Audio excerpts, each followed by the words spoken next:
शुक्रवार को कानपुर में कथित मुठभेड़ में मारे गए विकास दुबे की एक और हैलट अस्पताल में पोस्टमार्टम की कार्रवाई और फिर भैरवघाट में अंतिम संस्कार की तैयारियां की जा रही थी, तो दूसरी ओर वहां से करीब 40 किलोमीटर दूर बिकरू गांव में पिछले एक हफ्ते से पसरा सन्नाटा और गहरा गया था।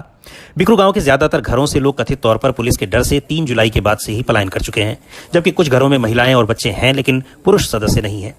रात में करीब 8 बजे बिकरू गांव के भीतर पहुंचने पर अंधेरी सड़कों पर पसरे सन्नाटे को पुलिस और पीएसी के जवानों की बातचीत और चहलकदमी ही तोड़ती है। कुछ लोग घरों के बाहर चारपाई डाले मिल जाते हैं और कुछ मच्छरदानियों के भीतर सोने की तैयारी में है। यह अलग बात है कि हल्की सी आहट भी उन्हें चौकन्ना न कर देती है। 2 जुलाई की रात से ही कटी बिजली अब जोड़ दी गई है, क्योंकि रोड लाइटें जल रही हैं और लोगों के घरों के भीतर बल्ब और ट्यूबलाइट भी जल रही हैं। विकास दुबे के घर से करीब 200 मीटर पहले कुछ ऊंचाई पर बना एक पक्का और छोटा मकान है। घर के बाहर मिथिलेश देवी सोनकर अपने कुछ बच्चों के साथ वहां बैठी मिली। हमें नजदीक आते देख अंदर चली गई, लेकिन बुलाने पर बाहर आ गई और बात करने को तैयार हो गई। विकास दुबे के मारे जाने की खबर उन्हें भी सुबह ही मिली थी। कहने लगी, हम लोगों के लिए तो बहुत अच्छे थे, हमें जो भी जरूरत होती थी वो पूरी करते थे। सरकारी योजनाएं हो, राशन हो या फिर कोई समस्या हो, वो हमेशा मदद के लिए आगे रहते थे। गांव वालों को तो उनसे कोई शिकायत नहीं थी, बाहर क्या हो रहा था ये सब हम लोगों को नहीं मालूम। मिथिलेश देवी के साथ उनके 3 बच्चे भी थे, जो 5-6 साल से लेकर 12-13 साल तक के थे। उनके घर के भी पुरुष सदस्य बाहर चले गए हैं। कहाँ गए हैं उनके मुताबिक ये उन्हें भी नहीं मालूम है। कहती हैं, पुलिस वालों के डर से सब चले गए हैं। कुछ घरों में तो औरतें बच्चे भी बाहर चले गए हैं, लेकिन हम लोग कहीं जा नहीं सकते थे, इसलिए यही हैं। हमको किसी पुलिस वाले ने परेशान तो नहीं किया, लेकिन और घरों में जिस तरह से तोड़फोड़ की गई है उसे देखकर आदमी लोग डर के भाग गए हैं। मिथिलेश देवी के घर से कुछ दूरी पर एक बुजुर्ग व्यक्ति मुल्ला लोध सोने की तैयारी कर रहे थे। चारपाई पर मच्छरदानी टंग चुकी थी और बस उसके भीतर जाने ही वाले थे। हमें देखकर थोड़ा बाहर आए जहां रोशनी थी। मुल्ला लोध का मकान तो कच्चा ही था, लेकिन खेती अच्छी करते हैं, ट्रैक्टर भी रखे हुए हैं और खेती से संबंधित दूसरे यंत्र भी उनके पास हैं। विकास दुबे के बारे में पहले तो कुछ बोलने में संकोच करते हैं, लेकिन फिर खुद ही बताने लगते हैं, लल्ला ये बड़े लोग हैं, हम उनके बारे में क्या कहें। हमें तो उनकी मदद की भी कोई ज़रूरत नहीं पड़ी और ना ही उन्होंने कोई मदद कभी की। बाकी प्रधान हैं तो लोग समस्या लेकर उनके पास जाते ही हैं और बड़े लोगों की आदमी तारीफ करता ही है। उनकी जगह कोई दूसरा होता तो उसकी भी तारीफ करते लोग। मुल्ला लोध जब ये बातें कर रहे थे तो बीच बीच में हंस भी रहे थे। उन्हें हंसी इस बात पर आ रही थी कि विकास दुबे जैसे लोगों की बुराई करने का मतलब जल में रहकर मगर से बैर करने जैसा है। उनका कहना था कि शायद यही वजह है कि गांव में उनकी बुराई कोई नहीं करता। हालांकि मिथिलेश देवी जैसी सोच वाले भी बहुत से लोग हैं, ऐसा खुद मुल्ला लोध भी स्वीकार करते हैं।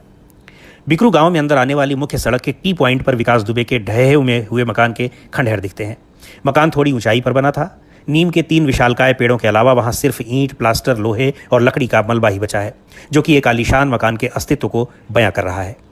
भीतर जमींदोज की हुई लग्जरी गाड़ियां, ट्रैक्टर और कुछ अन्य कृषि उपकरण पड़े हैं, जो अपनी अवस्था और अंधेरे की वजह से पहचान में नहीं आ रहे हैं।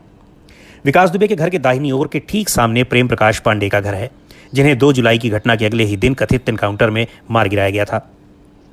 प्रेम प्रकाश पांडे के बेटे शशिकांत पांडे उसी दिन से फरार हैं। दूसरी ओर के मकानों के भीतर बिजली जल रही है और पंखे भी चल रहे हैं, लेकिन घर के भीतर कोई नहीं है। बिकरू गांव में ऐसे तमाम मकान हैं। कई घरों के बाहर पशु भी बंधे हैं, जिन्हें गांव में बची महिलाएं ही चारा पानी दे देती हैं। प्रेम प्रकाश पांडे के घर के बगल वाले घर में भी कोई नहीं है। घर के भीतर रसोई में रखे सामानों से पता चलता है कि इसे छोड़ने वाले ने छोड़ने से पहले इसे करीने से सजाया था, लेकिन तलाशी के दौरान सब कुछ बिखेर दिया गया।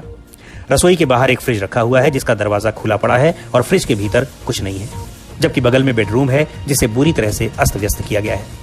प्रेम प्रकाश पांडे की पत्नी सुषमा देवी और उनकी बहू मनु पांडे कमरे में गुमसुम बैठी हैं। मनु पांडे के 2 छोटे बच्चे सो रहे हैं। मनु पांडे हमसे बात करने के लिए बाहर निकल कर आती हैं और बेहद धीमी आवाज में बात करती हैं। उनके घर के अहाते में ही सीओ बिल्हौर की हत्या हुई थी। उस समय गोलियों की आवाज से दोनों महिलाओं ने बच्चों के साथ खुद को कमरे के भीतर ही बंद कर लिया था। मनु पांडे कहती हैं कि ये हमारा घर नहीं है, हमें विकास दुबे ने ही रहने के लिए दिया था। पहले हम लोग बाहर रह रहे थे, जहां मेरे पति काम करते थे। लॉकडाउन के चलते यहाँ आना पड़ा और अब हम लोग फिर जाने की तैयारी कर रहे थे। पुलिस वाले मेरे ससुर को यहाँ से ले गए और बाद में पता चला कि उनका एनकाउंटर हो गया। मेरे पति भी इसी डर के मारे भाग गए हैं। अब तक कुछ पता नहीं है कि कहाँ हैं और किस हाल में हैं। दोनों छोटे बच्चे हर समय यही पूछ रहे हैं कि पापा कहाँ हैं। मेरे ससुर विकास दुबे के रिश्तेदार नहीं, बल्कि उनके यहाँ नौकर थे। जबरदस्ती उन्हें रिश्तेदार बताया जा रहा है। मनु पांडे से बातों के दौरान ये साफ पता चलता है कि 2 जुलाई की रात की घटना का खौफ उनके मस्तिष्क में अब तक बना हुआ है। कहती हैं कि जरा सी आहट से भी हम लोग डर जाते हैं, क्योंकि जिंदगी में ऐसी घटना कभी नहीं देखी थी। घटना के बाद पुलिस ने विकास दुबे के 18 सहयोगियों की एक सूची जारी की थी, जिसमें शशिकांत पांडे का भी नाम है, जबकि इसी सूची में शामिल 5 लोग पुलिस के साथ कथित मुठभेड़ में मारे जा चुके हैं।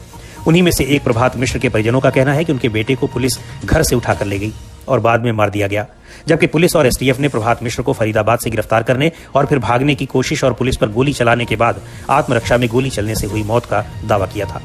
प्रभात मिश्र की दादी रामकली इस पूरे प्रकरण से बेहद गुस्से में है। वो कहती हैं पुलिस बहुत गलत कर रही है। जब विकास ने आत्मसमर्पण कर दिया था तो उसे क्यों मार डाला? अब पुलिस पूरे गांव के लोगों को ही मार दे तो अच्छा है। पूरा गांव ही विकास दुबे को जानता था। विकास दुबे के एनकाउंटर पर हम क्या बोलें? पुलिस वालों से ही पूछो। बिकरू गांव में 2 जुलाई की रात को ही मुठभेड़ में 8 पुलिसकर्मियों की हत्या हो गई थी, जबकि 7 पुलिसकर्मी घायल हैं। इस हत्या के बाद विकास दुबे का साथ देने या फिर हत्याकांड में शामिल होने के शक में अब तक विकास दुबे समेत बिकरू गांव के 6 लोगों का कथित तौर पर एनकाउंटर हो चुका है। गांव के लोग इन सभी एनकाउंटर्स पर सवाल उठा रहे हैं, लेकिन अपनी पहचान के साथ सवाल उठाने वाले कम हैं, क्योंकि लोगों में उस घटना और फिर उसके बाद हुई कार्रवाई का खौफ है। विकास दुबे की कथित एनकाउंटर में हुई मौत के बाद बिकरू गांव में कुछ लोगों को जश्न मनाते हुए भी देखा गया। जश्न मनाने वाले लोग बिकरू गांव के अलावा पड़ोसी गांव शिवली से लेकर कानपुर शहर तक देखे गए। शुक्रवार को दिन में विकास दुबे के घर के आसपास तो सन्नाटा रहा, लेकिन गांव के दूसरे हिस्से में लोगों ने एक दूसरे से गले मिलकर और मिठाइयां बांटकर खुशी का इजहार किया।